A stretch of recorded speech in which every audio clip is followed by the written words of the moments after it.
সম্মানিত নারায়ণপুর চাঁদপুরবাসী কেমন আছেন? আলহামদুলিল্লাহ। আলহামদুলিল্লাহ। সবাই ভালো আছেন?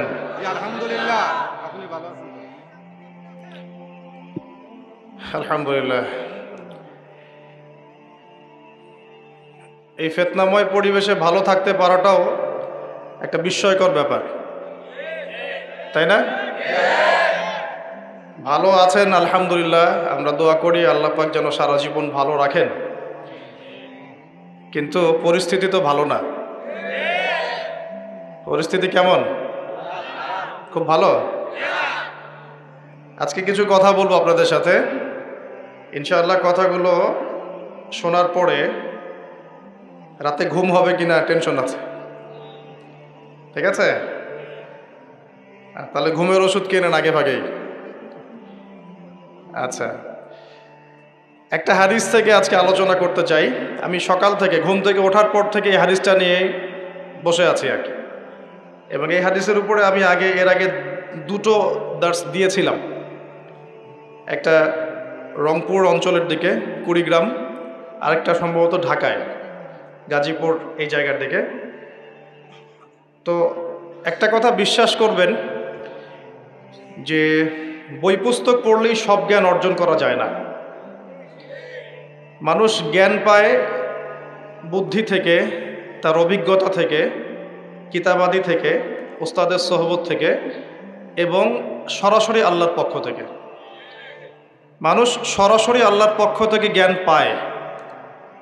একটা হাদিস আপনি যেটা বুঝতে পারছেন, আরেকজন আলেম একই হাদিস থেকে আরও অনেক বেশি কিছু বুঝতে পারছে।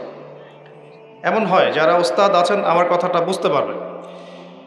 তো জ্ঞান এর চূড়ান্ত উৎস হচ্ছেন আল্লাহ রব্বুল আলামিন। আল্লাহ পাকের পক্ষ থেকেই জ্ঞান আসে, এবং এই পৃথিবীর অন্যতম জ্ঞানী মানুষ খিদির আলাইহিস সালাম, যার সম্পর্কে আল্লাহ পাক সূরা কাহাফের মধ্যে বলেছেন যে সে ছিল আমার বান্দা। ফাওয়াজাদা আবদাম মিন ইবাদিনা, মূসা আলাইহিস সালাম আমার বান্দাদের মধ্যে একজন বান্দাকে পেলেন। মানে মূসা আলাইহিস সালাম খিদির আলাইহিস সালামকে পেলেন। ফাওয়াজাদা আবদাম মিন ইবাদিনা, এই খিজির সম্পর্কে আল্লাহ পাক বলছেন আতাইনাহু রাহমাতাম মিন ইনদিনা, খিদিরকে আমি আমার পক্ষ থেকে জ্ঞান শিক্ষা দিয়েছি। বলি সুবহানাল্লাহ। খিজিরকে আমি আমার পক্ষ থেকে রহমত দিয়েছি। কি দিয়েছি? রহমত দিয়েছি। ওয়া আল্লামনাহু মিন লাদুন্না ইলমা, এবং আমি আল্লাহ আমার পক্ষ থেকে খিজিরকে জ্ঞান শিক্ষা দিয়েছি। তো আল্লাহর পক্ষ থেকে জ্ঞান আসে, এটাই চূড়ান্ত, এবং এই জ্ঞানটার উৎস হচ্ছে আল্লাহর ওয়াহি, অর্থাৎ কোরআন এবং সুন্নাহ। এখন এই কোরআন এবং সুন্নাহর জ্ঞানটা হচ্ছে একটা মহাসাগরের মতো। 100 বছর এগুলো নিয়ে গবেষণা করলেও এই মহাসাগরের এক ফোঁটা জ্ঞান আমরা অর্জন করতে পারবো না। এটাই বাস্তব। এ কারণেই জ্ঞানী মানুষটা কখনো জ্ঞানের অহংকার করে না। যার ভিতরটা পরিপূর্ণ সে খুব একটা বাজে না। খালি কলসি যেগুলো সেগুলো বাজে, ভরা কলসি যেগুলো সেগুলো কিন্তু বাজে না। সাগরের কথা একটা লেকচারে বলেছিলাম, সমুদ্রের নিচে অনেক সম্পদ আছে, কিন্তু সমুদ্র খুব শান্ত থাকে। যার ভিতর যত বেশি সম্পদ, যত বেশি জ্ঞান, যত প্রজ্ঞা, সে তত শান্ত বিনয়ী হয়। আর যার ভিতরে জ্ঞান কম, যার ভিতরে সম্পদ কম, প্রজ্ঞা কম, হিকমা কম, তার লাফালাফি তত বেশি হয়। কোনো কোনো ক্ষেত্রে আমরা দেখেছি, দুর্ভাগ্যজনক, বাংলার জমিনে এগুলো আমাদের দুর্ভাগ্য, আমাদের জন্য লজ্জা, আমাদের অপমান, যে ওয়াজ মাহফিলের প্যান্ডেলগুলোকে কোনো কোনো জায়গায় সার্কাসের মঞ্চ বানিয়ে ফেলা হচ্ছে। মানুষকে ডিজে জিকির শেখানো হচ্ছে, মানুষকে উঠবস করানো হচ্ছে, কোনো কোনো ক্ষেত্রে মানুষকে চা কফি খাওয়ানো হচ্ছে স্টেজের মধ্যে। আর সুবহানাল্লাহ, এই শ্রেণীর মানুষ যখন আলেমদের বিরুদ্ধে কথা বলা শুরু করছে, তার বুঝতে আর বাকি নাই যে দিন ইসলাম কোন জায়গায় চলে যাচ্ছে দিন দিন। কিছু কিছু মানুষ যাদেরকে নিয়ে ট্রল করত, তারা এখন এমপি পদের ভোটে লড়ছে। আর আমাদের সমস্যা কি জানেন? আমরা খুব ইস্যু পাগল আর ট্রল পাগল জাতি। এটা আমাদের একটা চরম বাজে অভ্যাস, বাজে স্বভাব। জাতিগতভাবে আমাদের সবচেয়ে বাজে স্বভাবগুলোর মধ্যে একটা হচ্ছে আমরা ট্রল পাগল জাতি, আর ইস্যু পাগল জাতি। ট্রল করতে করতে করতে করতে ওই ব্যক্তিকে আপনি এখন এমপি বানিয়ে দিচ্ছেন।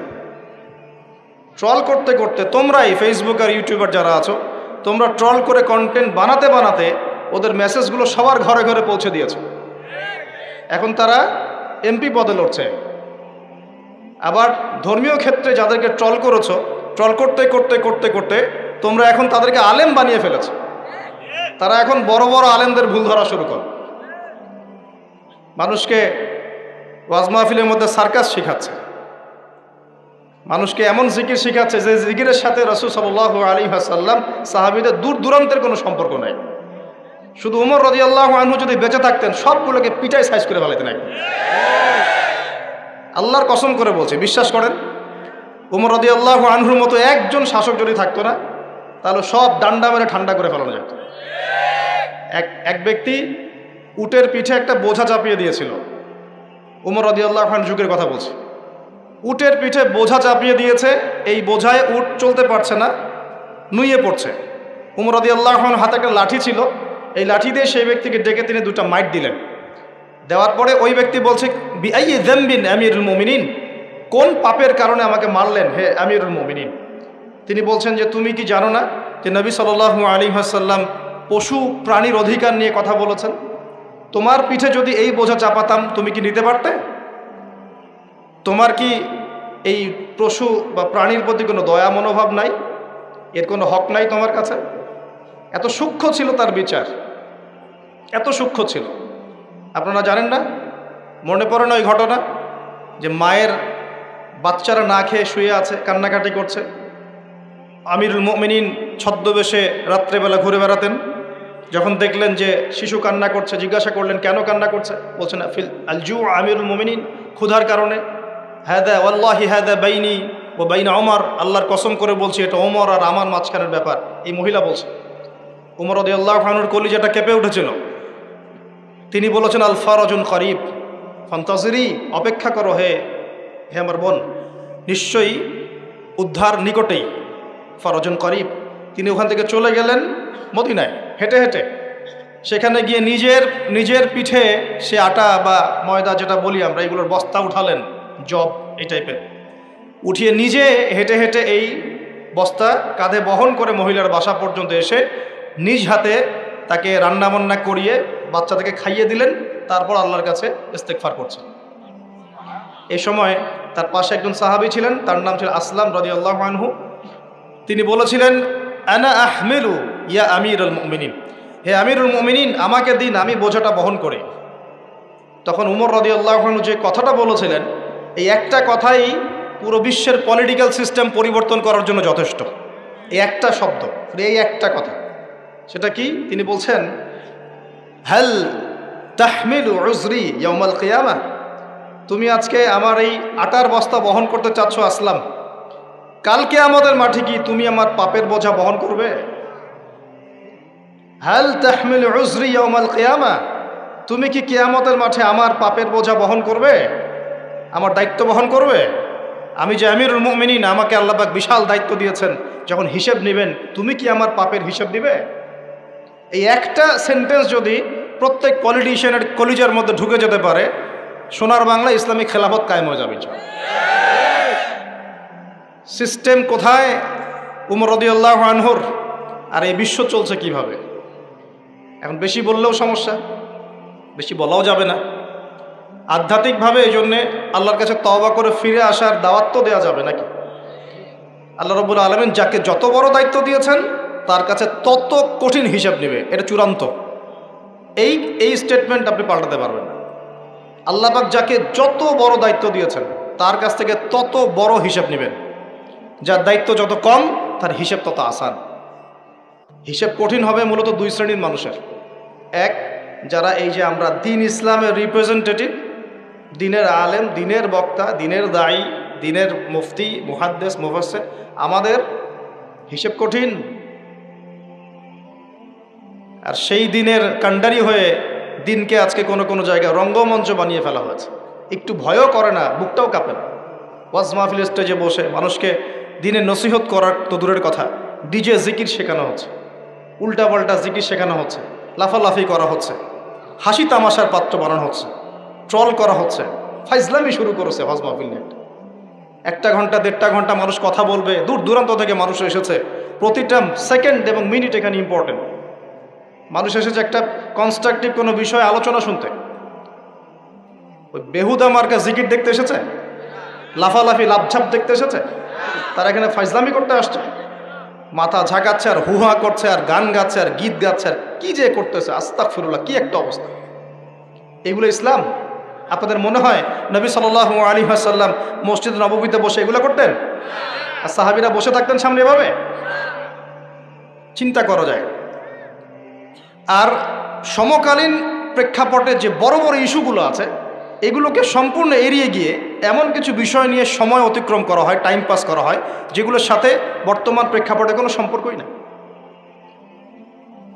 কার মাসিকের কি মাসালা, কার হাইজ নেফাসের কি মাসালা হলো, হ্যাঁ, বাসায় 2টা আয়না থাকলে 2টা আয়নাতেই চেহারা দেখার সময় কি দোয়া পড়তে হবে, কত কি মানুষের মাথায়, কত ইম্পর্টেন্ট প্রশ্ন এখন মানুষের।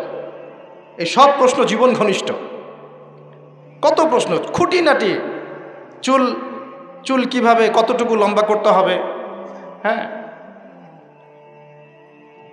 3 ভাগ খেতে বলা হয়েছে পেটের, যদি একটু বেশি খেয়ে ফেলি, 1 ভাগ খেতে বলা হয়েছে, একটু বেশি খেয়ে ফেললে কি গোনা হবে, হ্যাঁ, একটা মেয়ের দিকে এক দৃষ্টিতে তাকানো যায়, যদি আমি 2 মিনিট তাকাই তাহলে কি গোনা হবে।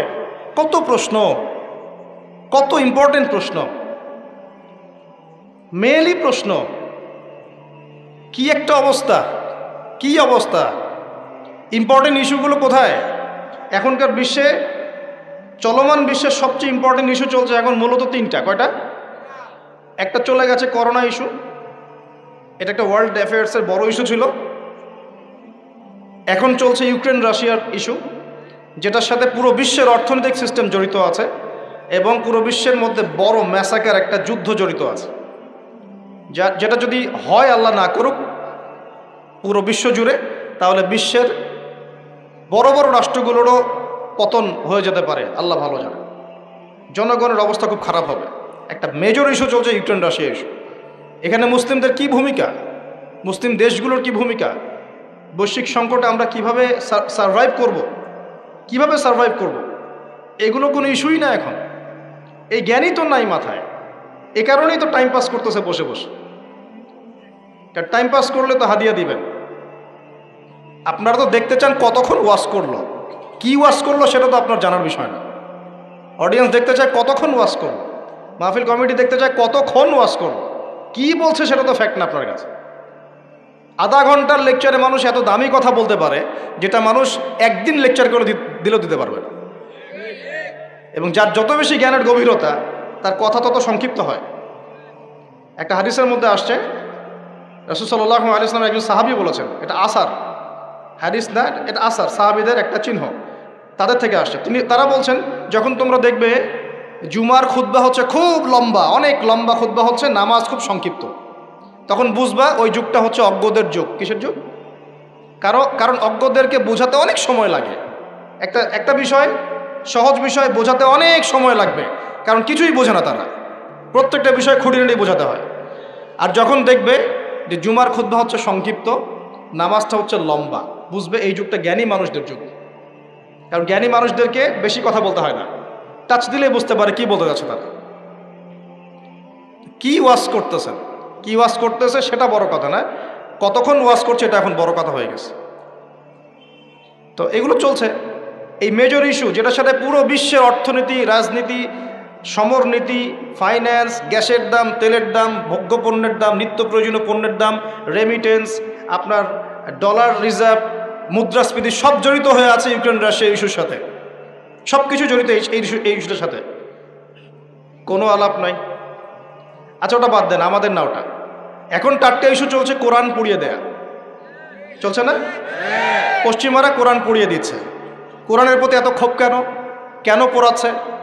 এটা কি ওদের বাক স্বাধীনতা?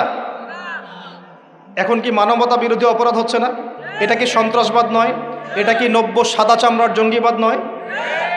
এটা কি ব্লাসফেমি নয়? ধর্মর অবমাননা নয়? এই কাজটা যদি আমরা করতাম, আমরা যদি আল্লাহ না করুক, আমরা তো করবো না, কারণ আমরা এসবে যাই না। আমাদের মধ্যে কোনো মুসলিম ভাই আল্লাহ না করুক যদি অন্য কোনো ধর্মগ্রন্থ পড়াতো, তাহলে আপনার কি মনে হয় অবস্থা এমন থাকতো? টুটি চিপে ধরতো, কলার চিপে ধরতো। এখন কিছু হয় না, এখন ব্লাসফেমি হয় না, মানবতার বিরোধী অপরাধ হয় না, এটা সন্ত্রাসবাদ না, এটা জঙ্গিবাদ না? তারা যে সারা বিশ্বে প্রত্যেক মুসলিম কান্ট্রিতে লক্ষ লক্ষ মুসলিম ভাই বোনদেরকে হত্যা করছে, এটা জঙ্গিবাদ না, এটা সন্ত্রাসবাদ না?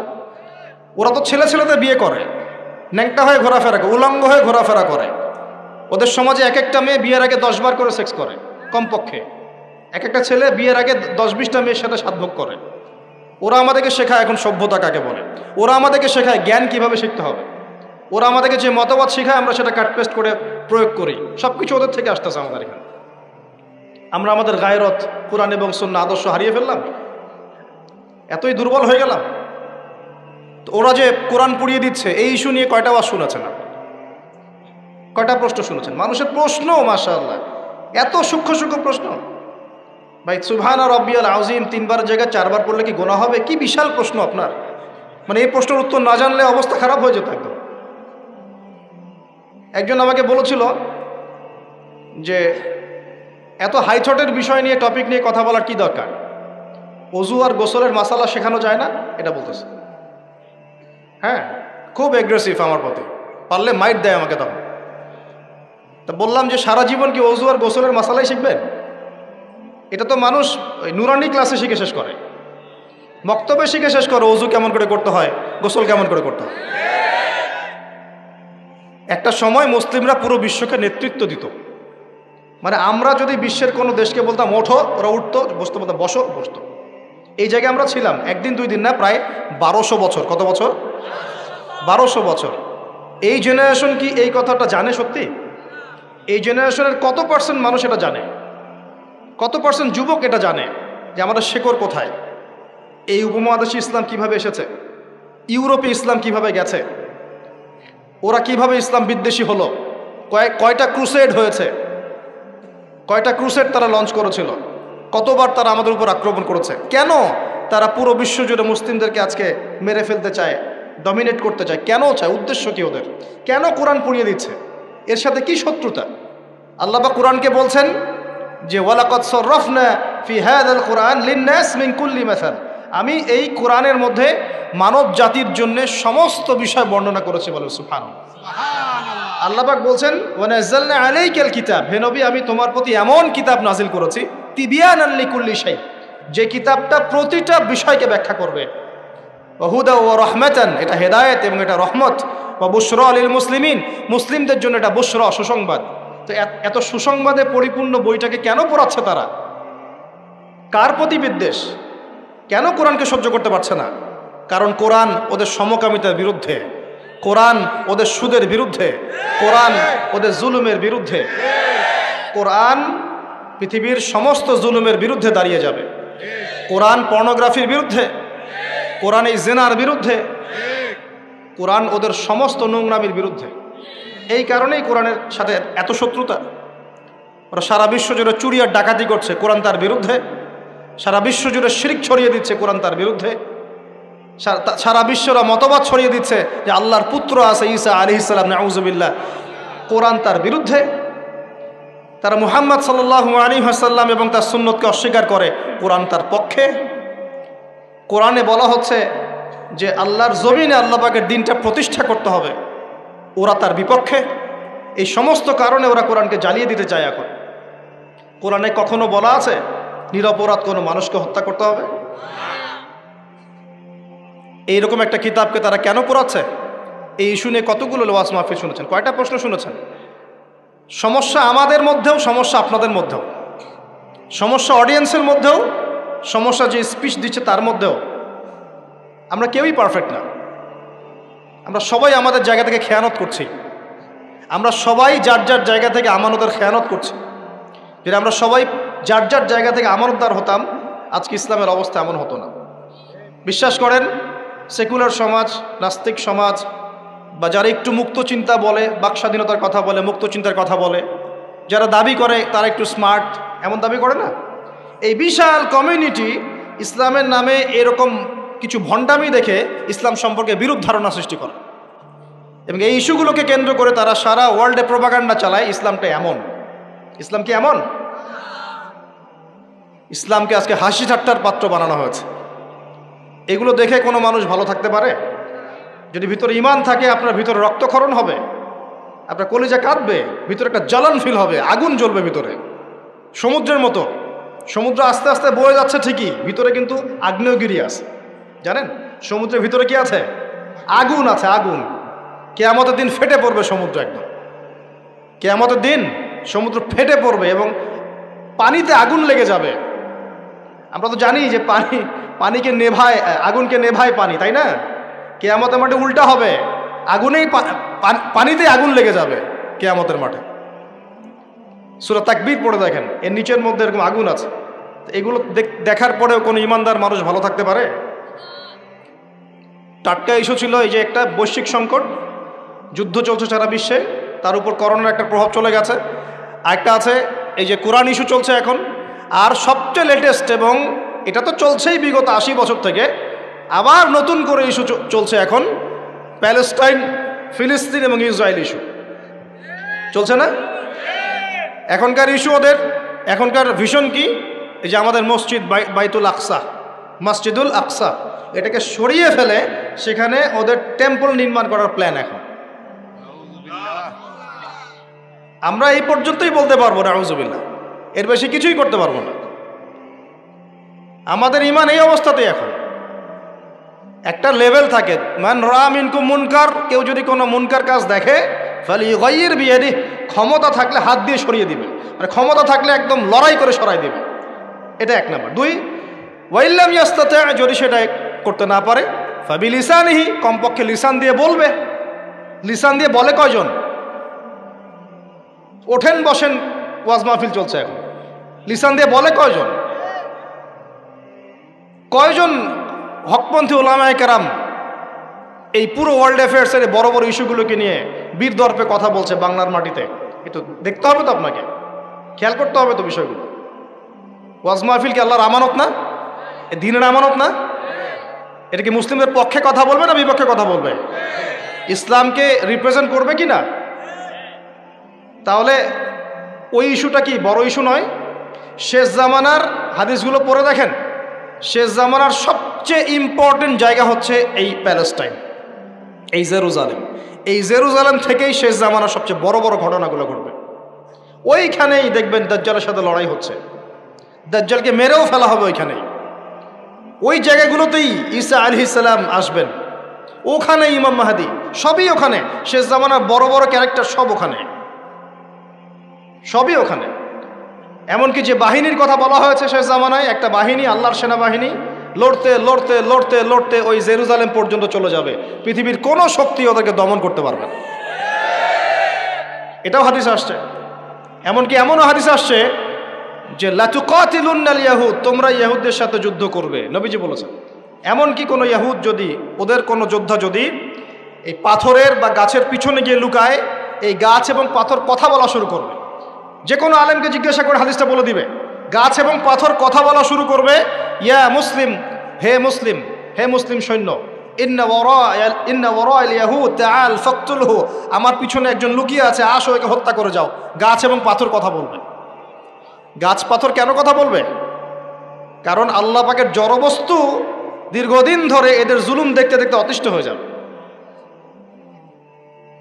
বড় বড় ইস্যু নিয়ে কোনো কথা নাই। আপনার মাসিকের মাসালা নিয়ে পড়ে আছেন, কতদিন লাগে মাসিকের মাসালা শিখতে? যৌন সহবাসের মাসালা শিখতে কতদিন লাগে? সহবাসের দোয়া শিখতে কতদিন লাগে? নামাজের নিয়মকানুন শিখতে কত বছর লাগে? এটা তো 10 বছর 11 বছরই শেষ হয়ে যায়। 10 বছর বয়সে নামাজ ফরজ হয়েছে, আপনার তো মোটামুটি 10 থেকে 12 বছরের মধ্যে নামাজের সব নিয়ম জানা উচিত। এখনও শেখাতে হবে সেজদায় হাঁটু আগে না হাত আগে, এখনও শেখাতে হবে হাত কোথায় বাঁধতে হবে, এখন এই মাসআলাগুলোকে নিয়ে ঝগড়া করতে হবে আর মসজিদ ভাগ করতে হবে। সুবহানাল্লাহ, কি চলছে উম্মার মধ্যে?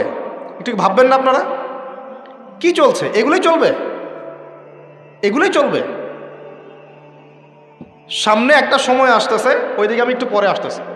ওই যে বললাম ঘুম হারাম হবে, ওই ঘুম হারাম একটু পরে করতেছে, আগে এইদিকে আমি শেষ করি। ওয়ার্ল্ডের যে বড় বড় ইস্যু, তার মধ্যে এটা একটা ইস্যু ছিল, এখন চলছে। এখন ওরা কি বলেছে জানেন? ওদের গভর্নমেন্ট কি বলেছে? তার আগে বলি, ওই জায়গাটা কি মুসলিমদের না অমুসলিমদের? ওই জায়গাটা কাদের? উমর রাদিয়াল্লাহু আনহু ওই জায়গা বিজয় করেন নাই? সালাউদ্দিন আইয়ুবী রাহিমাহুল্লাহ বিজয় করেন নাই? ওই জায়গায় মুসলিমরা প্রায় 1200-1300 বছর থেকে ছিল না? ওইখানে আমাদের বাড়িঘর থেকে মুসলিমদেরকে দূর দূর করে তাড়িয়ে দেওয়া হচ্ছে কেন? আর কারা তাড়িয়ে দিচ্ছে? কাদের ক্ষমতায়? এই বিষয়গুলো নিয়ে ভাবতে হবে না? পড়াশোনা করতে হবে না? প্রথম বিশ্বযুদ্ধের আগ পর্যন্ত ওই জায়গাটা আমাদেরই ছিল। প্রথম বিশ্বযুদ্ধ হয়েছে 1914 থেকে 18 সালের মধ্যে। 1914 থেকে 18, এই যে এখন চলছে কত, 2023, এই যে 100 বছর হয়ে গেল। এই প্রথম বিশ্বযুদ্ধের পর সময় ব্রিটেন, নাম শোনেন না? ব্রিটিশরা এই যে আমাদের সাবকন্টিনেন্টে 200 বছর শাসন করেছিল। ইতিহাস পড়েন নাই? ইতিহাস পড়বেন কি? এখন তো এই নীল বিদ্রোহের ইতিহাস নাই, হাজী শরীয়তুল্লাহর নামই নাই, তিতুমিরের নামও নাই, ফরাইজি আন্দোলনের নামই নাই। ইতিহাস পড়বে কি আমাদের বাচ্চারা? পড়তেছে বিবর্তনবাদ। কি পড়তেছে? আর ইতিহাস বইয়ে বিবর্তনবাদ কেন, সেটাও তো একটা প্রশ্ন। ইতিহাস কি এটা?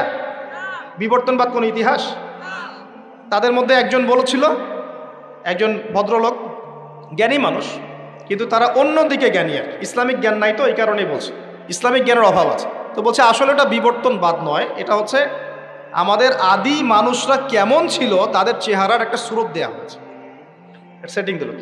জিজ্ঞাসা করলাম যে আপনাকে এই নিশ্চয়তা কে দিয়েছে, আপনাকে এই জ্ঞানটা কে দিয়েছে যে আমাদের পিতা আদম আলাইহিস সালাম ওই রকম বাঁকা হয়ে হাঁটতেন? কে দিয়েছেন? আপনি দেখেছেন? আপনি কি দেখেছেন যে আমাদের আদি পিতারা ওই রকম দেখতে ছিল? তাহলে এটা এখানে প্রতিষ্ঠা করলেন কেন? কি প্রমাণ আছে? আমরা কি সাহাবীদেরকে দেখেছি? কেউ কি বলতে পারবে আবু বকর রাদিয়াল্লাহু আনহু এই যে এইরকম ছিল? আপনি তার কোনো ছবি দেখেছেন? কোনো স্ট্যাচু আছে? আমরা কি স্ট্যাচু ওয়ার্শিপ করি? আমরা ছবি মূর্তির সংস্কৃতি লালন করি? এখন তোমরা করো, কিন্তু এটা কিন্তু ইসলামিক সংস্কৃতি নয়। এই ছবি মূর্তি নিয়ে যে পাগল হয়ে গেছো না, এটা একটা হাদিসের কিন্তু একটা সম্পর্ক আছে। নবী একটা হাদিসে বলেছেন, ততক্ষণ পর্যন্ত কিয়ামত হবে না যতক্ষণ পর্যন্ত আমার উম্মতের একটা অংশ আবার শিরক এবং মূর্তি পূজা করবে না। ততদিন পর্যন্ত কিয়ামত হবে না যতদিন পর্যন্ত আমার উম্মতের একটা অংশ শিরক এবং মূর্তি পূজা করবে না। আমার উম্মতই করবে। এটাও একটা ছবির পূজা হচ্ছে। অপ্রয়োজনীয় এত ছবির আসলে কোনো প্রয়োজন নাই। এটা অ্যাভয়েডও করতে পারছি না আমরা, আর আপনাদের কারণেই তো পারছি না। না বললে মাইন্ড করেন, ভাই সেলফি না বললে মাইন্ড করেন, ভাই না প্লিজ। তখন আবার মাইন্ড করেন, মনে করেন যে অহংকার দেখাচ্ছে। তো অহংকার দেখাবো কেন? এটা তো নিষেধ হাদিসে। অপ্রয়োজনীয় কেন তুলবেন? কোনো প্রয়োজন নাই, এটা কোনো নেকিও নাই। মুসাফা করলে গোনা ঝরে যায়। মুসাফা করলে কি হয়? গোনা। দুজন মুমিন মুসাফা করছে, বিচ্ছেদ হওয়ার আগেই সব সগীরা গোনা ঝরে পড়ে গেছে। সেলফি উঠালে কি নেকি হবে? কি গোনা ঝরবে? এই সংস্কৃতি পরিবর্তন হয়ে যাচ্ছে তো। এগুলো বললে অনেকে বুঝতে চায় না, মনে করে যে ভাই মনে হয় অহংকার দেখাচ্ছে। এটা অহংকারের কিচ্ছু না। ছবি মূর্তির সংস্কৃতি আমাদের নয়। আমাদের সংস্কৃতি দোয়া এবং মুসাফার সংস্কৃতি। সালাম, দোয়া, মুসাফা, এর মধ্যে কল্যাণ। আসসালামু আলাইকুম, আপনার উপর শান্তি বর্ষিত হোক। ভাই ওয়ালাইকুম আসসালাম, আপনাদের উপরেও শান্তি বর্ষিত হোক। মুসাফা করলেন, গোনা ঝরে গেল, বারাকাল্লাহ ফিক, আল্লাহ আপনাকে বরকত দান করুন, শেষ। তো যেখান থেকে আসলাম যে এটাও কিন্তু আমরা কি দেখেছি আমাদের পূর্বপুরুষদের এরকম ছবি ছিল? তাহলে এটা কনসেপ্ট কোত্থেকে আসলো যে আগে এমন, তারপর একটু এমন, তারপর একটু এমন, তারপরে এমন? কোত্থেকে আসলো এটা? তো এই জিনিসগুলো কেন ইনপুট করা হচ্ছে? আচ্ছা যাই হোক, ওইদিকে আমি পরে আসছি। এই জায়গাটা 1914 থেকে 18-এর মধ্যে ওদের হাতে চলে গেছে। কার হাত ধরে গিয়েছে? এই ব্রিটিশদের হাত ধরে। আচ্ছা, ব্রিটিশরা কি এই উপমহাদেশে ভালো কাজ করেছে না খারাপ কাজ করেছে?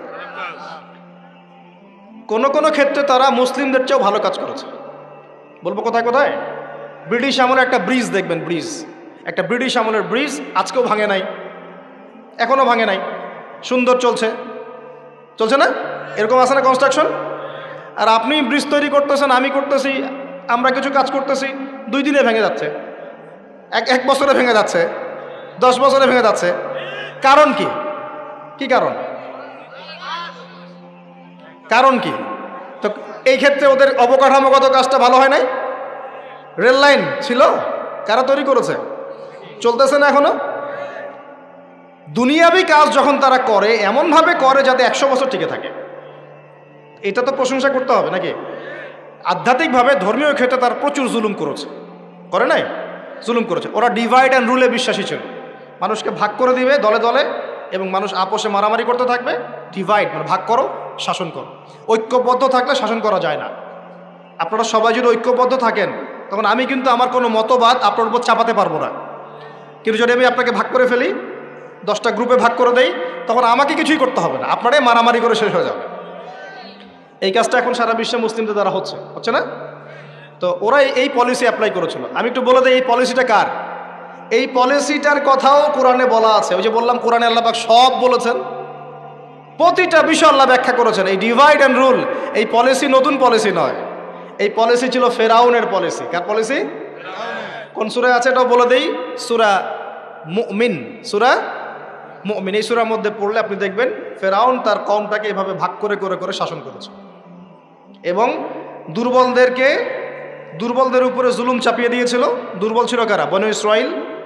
এই কারণে তাদের থেকে শ্রম নিয়েছে, পারিশ্রমিক দেয় নাই ঠিক মতো। যাই হোক, এখন ওদের হাত ধরে 1914 থেকে 18-এর মধ্যে এরা এই প্যালেস্টাইনে ঢুকে জায়গা দখল করে বসতি নির্মাণ করে আস্তে আস্তে শক্তিশালী হয়ে আমাদের ভাইদেরকে তাড়িয়ে দিয়ে, বাড়িগুলো গুড়িয়ে দিয়ে, মা বোনদেরকে ধর্ষণ করে আস্তে আস্তে আজকে এই পুরো জায়গাটা দখল করে ফেলেছে। এমনকি 3 থেকে 4 বার আরব রাষ্ট্রগুলো মিলে তার বিরুদ্ধে যুদ্ধ করতে গিয়েছিল, তারপরও তারা জিততে পারে নাই। একাই সে জয়লাভ করেছে, আরবরা পরাজিত হয়েছে। কিভাবে হলো? এমনি হচ্ছে। এখন তার জায়গা আছে, ল্যান্ড আছে, সে ল্যান্ড এক্সপেন্ড করতেছে, সে সেখান থেকে ইকোনমি শক্ত করেছে, পলিটিক্যাল ভিত্তি শক্ত করেছে, ওয়ার্ল্ড অ্যাফেয়ার্সকে সে নিয়ন্ত্রণ করছে, ফাইন্যান্স তার হাতে, প্রযুক্তি তার হাতে। আপনি কি মনে করছেন এগুলি এমনি হচ্ছে? এগুলো কি এমনি হয়েছে? একটা প্রশ্ন করব, এই অবস্থায় কি সে আগেও ছিল কখনো? উত্তর না। এই অবস্থায় বিগত 2000 বছরে সে আসতে পারে নাই। কত হাজার বছর? 2000 বছরে সে কখনো এখানে আসতে পারে নাই, বরং তাদের থাকারই কোনো জায়গা ছিল না। আমাদের নবী যখন মদিনায় হিজরত করেছেন, একটু বোঝেন, আমাদের নবী যখন মদিনায় হিজরত করেছেন তখন সেখানে ইহুদিরা থাকতো। কারা থাকতো? আর আওস ও খাজ্জাজ গোত্রের আনসার সাহাবীরা থাকতেন, আর কিছু কিছু খ্রিস্টান এবং পৌত্তলিক ছিল, মূলত ছিল ইহুদিরা। তারা ওখানে কি করছিল জানেন? তারা ওখানে অপেক্ষা করছিল শেষ নবী মুহাম্মদ সাল্লাল্লাহু আলাইহি ওয়াসাল্লামের জন্য। তাদের ধর্মগ্রন্থ তাওরাতে লেখা ছিল যে শেষ নবী একজন আসবেন, তার নাম হবে আহমদ। কি নাম হবে? আহমদ। আমাদের নবীর আরেক নাম কি? আহমদ। এটা আমাদের নবীজির আরেক নাম। এই যুব সমাজ জানে না তো, অনেকেই জানে না। এরা নেইমার মেসিকে চিনে, আমাদের নবীর নাম আহমদ তারা জানে না, অনেকেই জানে না। আমি চ্যালেঞ্জ করছি, আপনি জ্ঞান নিয়ে সুমারি করে দেখেন, যুব সমাজের অনেকেই বেসিক জিনিসই জানে না। আর এখন আরেকটা প্রজন্ম তৈরি করার চেষ্টা করা হচ্ছে যারা এতটুকুও জানবে না, ওইটুকুও জানবে না। এখন যা জানে তাও যেন না জানে। তো এটা তাদের ধর্মগ্রন্থে লেখা ছিল, এই কারণে তারা অপেক্ষা করছিল শেষ নবী আসলে তারা তার হাতে বায়াত করবে। কারণ তাদের ধর্মগ্রন্থে ছিল যে মুহাম্মদ সাল্লাল্লাহু আলাইহি ওয়াসাল্লাম যখন শেষ নবী হয়ে আসবেন, তার অনুসারীরা বিশ্বটাকে শাসন করবে। করেছিল না? আবু বকর সিদ্দিক, ওমর রাদিয়াল্লাহু আনহু, উসমান, আলী, তাদের সময় রাদিয়াল্লাহু আনহু আজমাইন সারা বিশ্বকে আমরা শাসন করি নাই? খেজুর গাছের মসজিদের নিচে বসে, খেজুর গাছের নিচে ঘুমিয়ে উমর রাদিয়াল্লাহু আনহু এক ইশারায় রোম সাম্রাজ্য, পারস্য দখল করেন নাই? ইতিহাস জানেন না আপনারা? এটা কিন্তু তাওরাতে লেখাই ছিল। তারা অপেক্ষা করছিল। তাহলে প্রশ্ন, তারা কেন তাকে স্বীকার করলো না? কেন নবী হিজরত করে যাওয়ার পরেও তারা নবীকে স্বীকার করলো না? উত্তর হচ্ছে একটা, নবী সাল্লাল্লাহু আলাইহি ওয়াসাল্লাম শেষ নবী হয়েছেন বনু ইসমাইলের বংশধর থেকে। বনু ইসমাইল মানে ইসমাইল আলাইহিস সালামের বংশধর থেকে মুহাম্মদ সাল্লাল্লাহু আলাইহি ওয়াসাল্লামের জন্ম হয়েছে। আর তারা হিংসা করেছে কেন? কারণ বনু ইসরাইলের মধ্যে কেন শেষ নবী আসে নাই, এই কারণে তারা স্বীকার করে নাই। আল্লাহ সূরা বাকারায় বলছেন, ইয়ারিফুনাহু কামা ইয়ারিফুনা আবনাহুম, তারা নবীকে চিনে যেমন করে বাবা সন্তানকে চিনে। বলেন সুবহানাল্লাহ। এখন কথা শোনেন, ওখানে তিনটা গোত্র ছিল, ইহুদি গোত্র। কয়টা? 3টা। একটার নাম বনু নজির। কি নাম? বনু নজির। এই বনু নজিরকে নবী সাল্লাল্লাহু আলাইহি ওয়াসাল্লাম যুদ্ধ করে তাড়িয়ে দিয়েছেন। এই যুদ্ধের কথা আছে সূরা হাশরের মধ্যে। কোন সূরায়? সূরা হাশর। 2 নম্বর ছিল বনু কাইনুকা, কি নাম? বনু কাইনুকা, এদেরকেও বিতাড়িত করা হয়েছে। আর 3 নম্বর ছিল বনু কোরাইজা, কি নাম? বনু কোরাইজা। এই বনু কোরাইজা চুক্তিবদ্ধ ছিল যে আমাদের সাথে থাকবে, আমাদের বিরুদ্ধে কাউকে হেল্প করবে না, কিন্তু খন্দকের যুদ্ধে ওরা মুশরিকদেরকে হেল্প করেছে, চুক্তি ভঙ্গ করেছে। এই কারণে নবী সাল্লাল্লাহু আলাইহি ওয়াসাল্লাম বনু কোরাইজা আক্রমণ করেছেন, তাদেরকে বিতাড়িত করে দিয়েছেন। আমাদের নবী কি বিনা অপরাধে তাদেরকে বের করে দিয়েছেন? এমন মানুষ তিনি ছিলেন? নাকি নিঃসন্দেহে তাদের কোনো না কোনো ফল্ট ছিল? কি ফল্ট ছিল? ফল্ট ছিল এই, তারা মুশরিকদের সাথে, অন্যদের সাথে মিলিত হয়ে ওই মদিনা রাষ্ট্রটাকে ধ্বংস করতে চাচ্ছিল, ঠিক যেমনটা তারা এখন প্যালেস্টাইনে করছে। তো এই কারণে তিনটা বড় বড় গোত্রকে নবী সাল্লাল্লাহু আলাইহি ওয়াসাল্লাম বের করে দিয়েছেন। আরও শোনেন, নবী সাল্লাল্লাহু আলাইহি ওয়াসাল্লাম যখন ইন্তেকাল করছেন, একদম ইন্তেকালের মুহূর্তে তার গায়ে জ্বর, প্রচণ্ড জ্বর, গায়ের তাপমাত্রা বেড়ে গেছে, তাকে গোসল দেয়া হচ্ছে এবং গোসল থেকে উঠে তিনি আবার বেহুশ হয়ে যাচ্ছেন, আবার পানি ঢালা হচ্ছে। এরকম একটা মুমূর্ষ অবস্থায় নবী সাল্লাল্লাহু আলাইহি ওয়াসাল্লাম বলছেন, তোমরা নামাজকে ছেড়ো না, নামাজকে ছেড়ো না। তিনি বলছেন মেয়েদের ব্যাপারে এবং তোমাদের অধীনস্থদের ব্যাপারে সতর্ক থেকো। আরও বলছেন আরব উপদেশ থেকে, আরব উপমহাদেশ থেকে, আরবের জাজিরা থেকে ইহুদিদেরকে বের করে দিও। কখন বলছেন এই কথা? একদম শেষ সময়। আরও বলছেন তোমরা আমার কবরকে উপাসনার জায়গা বানিও না, আমার কবরকে সেজদার জায়গা বানিও না। এগুলো তিনি শেষ কথা বলে গেছেন। আর তারা ওদের হাত ধরে, ব্রিটেনের হাত ধরে অটোম্যানদেরকে পরাজিত করে ওই জায়গা দখল করে এই যে বিগত 100 বছর থেকে এখন মুসলিমদের উপর শাসন করতেছে। এই ইতিহাস কয়জন জানে? ফিকিরি করে কয়জন?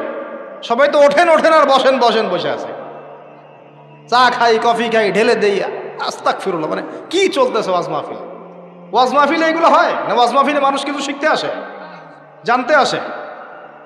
এটা কি ফাইজলামি চলতেছে নাকি ওয়াজ মাহফিলের মধ্যে? আর এগুলোই আপনাদের কাছে আলেম, বক্তা এবং দায়ী, এরাই। আপনারা সারা বাংলাদেশে বড় বড় আলেম খুঁজে পাচ্ছেন না? সুবহানাল্লাহ। মানে ধর্মের এতই অধঃপতন হলো যে এখান থেকে ওয়াজ দিতে হবে, এদের কাছ থেকে নসিহত শুনতে হবে। আর রাজনীতির এতই বেহাল দশা হলো, যখন যাকে নিয়ে ট্রল করতেন সারা জীবন সে এমপি হবে, আর আপনি তার কাছে গিয়ে বলবেন ওয়াজ মাহফিলে পারমিশন দেন স্যার। আপনি গিয়ে তাকে বলবেন সাইন করেন স্যার, স্যার পিছনে গিয়ে স্যালুট মারবেন স্যার, বিশেষ ক্যাডার হবেন আপনি, এই লোকের পিছনে গিয়ে স্যালুট মারবেন স্যার।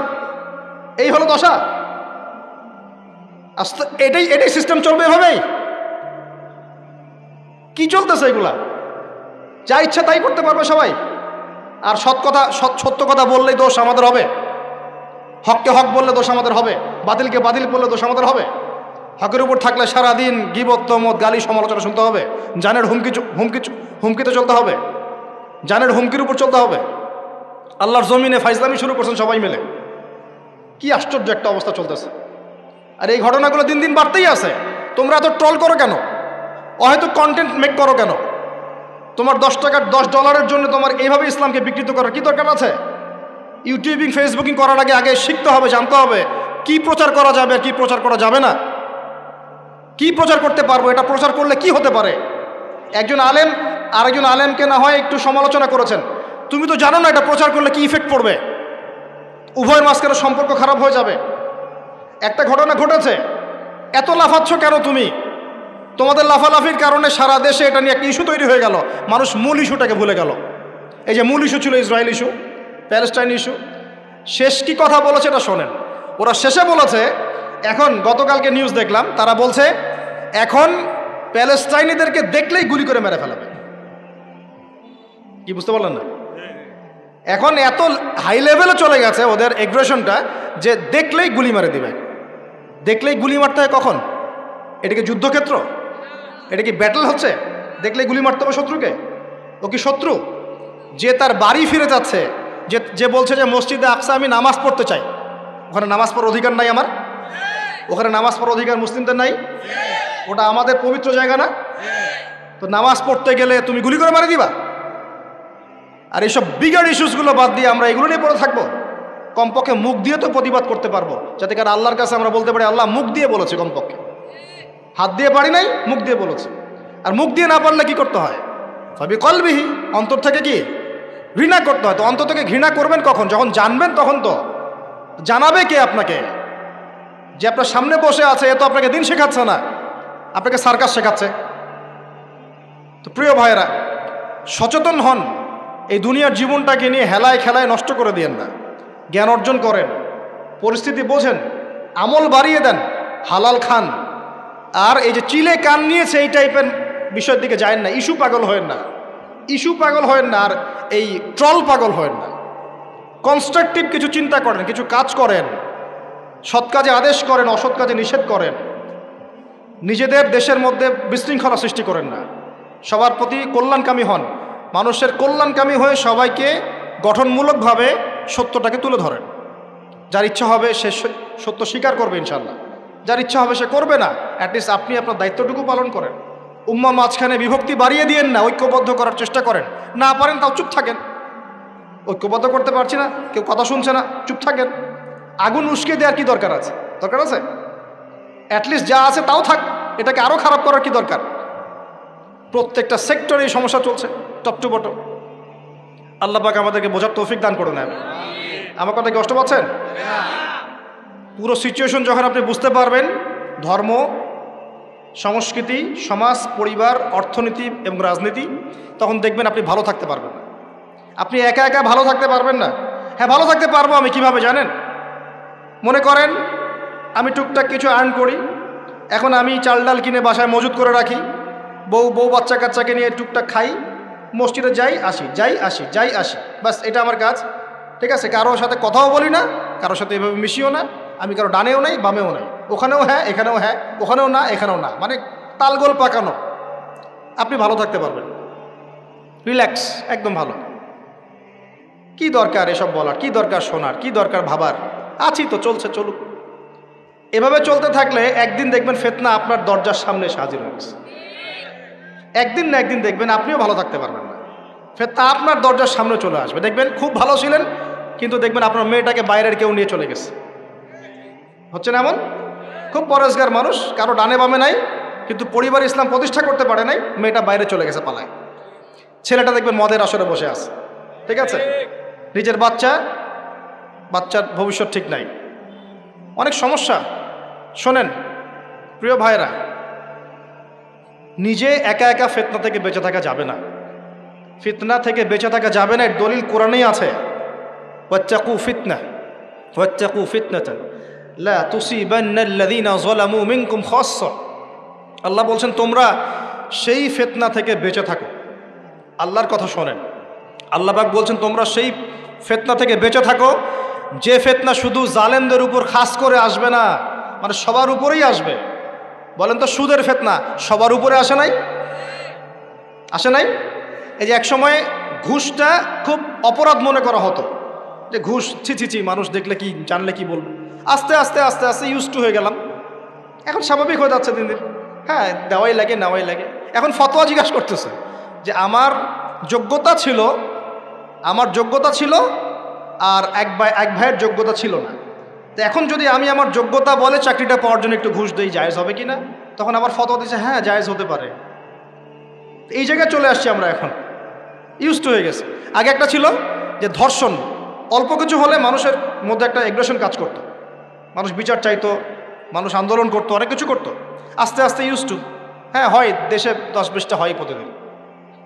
আগে ছিল একজন ব্যক্তি যদি চুরি করতো, খুব চক্ষু লজ্জা, চুরি করেছে কেউ জানলে কি হয়ে যাবে। এখন কোনো সমস্যা নাই, সবাই তো করতেইছে, সবাই তো চুরি চামারি করে, আমি করলে কি সমস্যা? আগে ব্যবসা করতো মানুষ, মাপে কম দিলে একটু চক্ষু লজ্জা কাজ করতো, যে কেউ দেখে ফেললে, জেনে ফেললে কি হবে না হবে। এখন সবাই করে, আমিও করি, মানে যে সবাই করে আমিও করি, আস্তে আস্তে সব ইউজ টু করে ফেলা হয়েছে। প্রথম প্যালেস্টাইন ইস্যুগুলো নিয়ে মানুষ খুব উদ্বেগ ছিল, হ্যাঁ ওটা আমাদের জায়গা, এটা আমাদের ফেরাতে হবে, ফেরানোর চেষ্টা করতে হবে, ইত্যাদি ইত্যাদি। আস্তে আস্তে আচ্ছা ঠিক আছে, যাও, আস্তে আস্তে হ্যাঁ ঠিক আছে, ইউজ টু, ওদেরই তো, ওরা শক্তিশালী, আমরা দুর্বল, এরকম হয়েছে। আস্তে আস্তে এই যে অবস্থা, এতে করে শুধু এক শ্রেণীর মানুষ ইফেক্টেড হবে না, পুরো উম্মার সবাই ইফেক্টেড হবে। আস্তে আস্তে এই সমস্যাগুলোর ফলাফল আপনার আমার বাসার দরজায় যদি না আসছে, নাম বদলে ফেলবো ইনশাআল্লাহ। সবার দরজায় এই ফিতনাগুলো আসবে। এখন আমি একটা হাদিস শুধু আপনাদেরকে বলবো আজকে, এই একটা হাদিস থেকে আমি আলোচনা গুটিয়েও নিব। এবং শেষের দিকে আমি কিছু স্পেশাল নসিহত করব আগামী রমজানের জন্য। কিসের জন্য? মনে আছে রমজানের কথা? এতটুকু যে আলোচনা শুনলেন তাতে একটা জিনিস আপনার কাছে স্পষ্ট, যে পুরো বিশ্বের প্রেক্ষাপট কিন্তু ভালো না এবং মুসলিমদের অনুকূলে না। এই জায়গায় নাকে তেল দিয়ে সবাই ঘুমিয়ে যাবার ইবাদত করবে এই সুযোগটা নাই। এখন প্রথমে জ্ঞান অর্জন করতে হবে। কি করতে হবে? জ্ঞান অর্জন, তারপর সচেতনতা, তারপর বেশি বেশি আমল করা, নিজের হায়াতটাকে মূল্যায়ন করা। এরপর দরকার হবে আমার পরিবারটাকে আগে ঠিক করা। কি করা? আগে পরিবার ঠিক করা, নিজের পরিবারের জিম্মাদারি আগে, তারপরে আমার রিজিকের সোর্সটাকে হালাল করে তোলা। এরপরে আমি আমার সাধ্যমতো সৎ কাজে আদেশ করব, অসৎ কাজে নিষেধ করব, এবং উম্মার মধ্যে বিভক্তি বাড়াবো না, ফিতনা বাড়াবো না, বরং সাধ্য থাকলে, ক্ষমতা থাকলে আমি এখানে প্রবলেম সলভ করার চেষ্টা করব। আর আমরা আপোষে একটা কান্ট্রির মধ্যে একে অপরের সাথে লড়াই সংঘাতে যাব না। যদি যাই তাহলে কি হবে? উভয়ের মাঝখানে ইউনিটি নষ্ট হয়ে যাবে, আমাদের শক্তি কমে যাবে, হাওয়া বেরিয়ে যাবে, যা ভালো আছে ওইটাও থাকবে না। আল্লাহ পাক আমাদের সবাইকে কথাগুলো একটু বোঝার তৌফিক দান। সর্বপ্রথম আল্লাহর কাছে দোয়া করি আল্লাহ পাক যেন আমাদের সবাইকে জানা অনুযায়ী আমল করার তৌফিক দান করেন, এবং আমি যা বলছি তার উপর আগে আমাকে আমল করার তৌফিক দান করেন, এবং আপনাদের মধ্যে যারা বুদ্ধিদীপ্ত মানুষ তাদের কলমের মধ্যে কথাগুলো আল্লাহ পাক পৌঁছে দেন। একজন মানুষও যদি পুরো বিষয়গুলো বুঝতে পারে এবং তার দ্বারা যদি আগামীতে কোনো খেদমত হয়, আমি সফল, ইনশাআল্লাহ আমরা সফল। আমরা প্রত্যেকটা জায়গায় যদি একটা করে দ্বীনের মার্কাজ প্রতিষ্ঠান গড়ে তুলি, প্রত্যেক জেলায় যদি একটা করেও এমন আলেম তৈরি হয়, একজন করেও, যে কোরআন সুন্নাহর জ্ঞানকে দিয়ে ওয়ার্ল্ডকে চ্যালেঞ্জ করতে পারে, আমরা সফল ইনশাআল্লাহ। এটাই যথেষ্ট। একজন। ইমাম বুখারী রাহিমাহুল্লাহ এর ওস্তাদ বলতেন যে আমার এই দার্সের মধ্যে যদি এমন একজন ব্যক্তি বের হয় যে নবীর হাদিসগুলোকে মানে সহি জয়ীফ জাল এগুলোকে বাছাই করে সহিগুলোকে আলাদা করে ফেলবে, হ্যাঁ, আমার আজকের দার্স সফল। ইমাম বুখারী রাহিমাহুল্লাহর কলবে কলিজায় এই কথাটা এত দাগ কেটেছিল যে তিনি পরবর্তীতে সেই ছাত্র হয়ে দেখিয়েছে। একজনই যথেষ্ট, ভালো নেতা একজন যথেষ্ট, তাই না? উমর রাদিয়াল্লাহু আনহু কয়জন ছিলেন? একজন না দুইজন? আবু বকর কয়জন হয়েছে? উসমান কয়জন হয়েছে? আলী ইবনে আবি তালেব কয়জন? একজন যথেষ্ট। একজন কি পাওয়া যাবে আজকে ইনশাআল্লাহ, যে কথাগুলো বুঝবে এবং আমল করবে?